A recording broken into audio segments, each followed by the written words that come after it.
Salutations! Thank you for lending an ear to The Voice of the Times for Friday, July 23, 2021.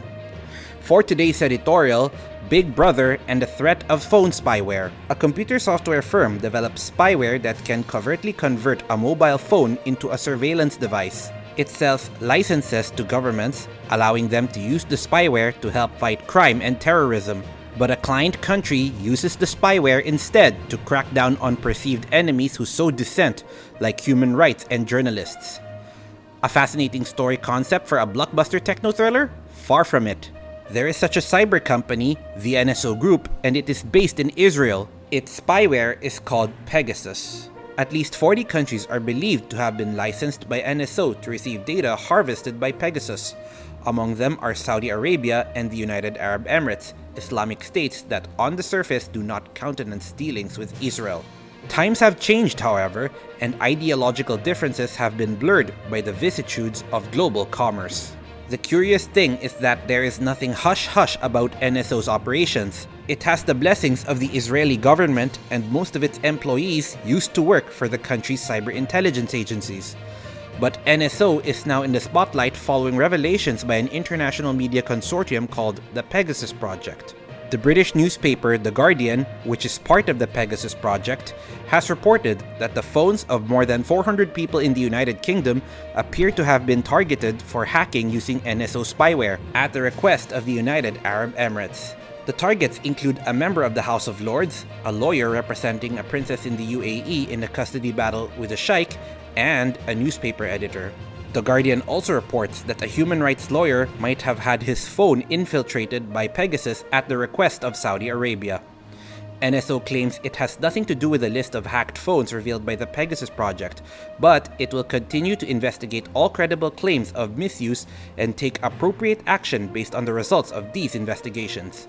Cyber spying has become much easier thanks to great strides in digital technology. Any device is vulnerable, from smartphones to television sets. Yes, your TV could be watching you, to laptops and smart cars. Pegasus can hide in commonly used phone apps until it is clicked to life. Once in, it can sift through SMS, emails, calendar, and contact books. Or it can turn on your microphone, camera, and recorder. A client state simply provides NSO with a list of targeted phones, and Pegasus springs into action. According to the Pegasus Project, other than Saudi Arabia and the UAE, NSO's clientele also includes Azerbaijan, Bahrain, Hungary, India, Kazakhstan, Mexico, Morocco, Rwanda, and Togo.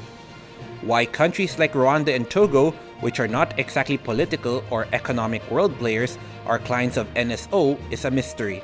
One guess is that they want to tap into NSO's vast database to find out the latest secrets about individuals they consider as persons of interest. Going back to the cyber thriller analogy, an organization selling spyware sets up a global network that enables it to snoop on practically anyone. We doubt if NSO is going to evolve into such an organization in the near future, but it cannot be denied that the potential is there.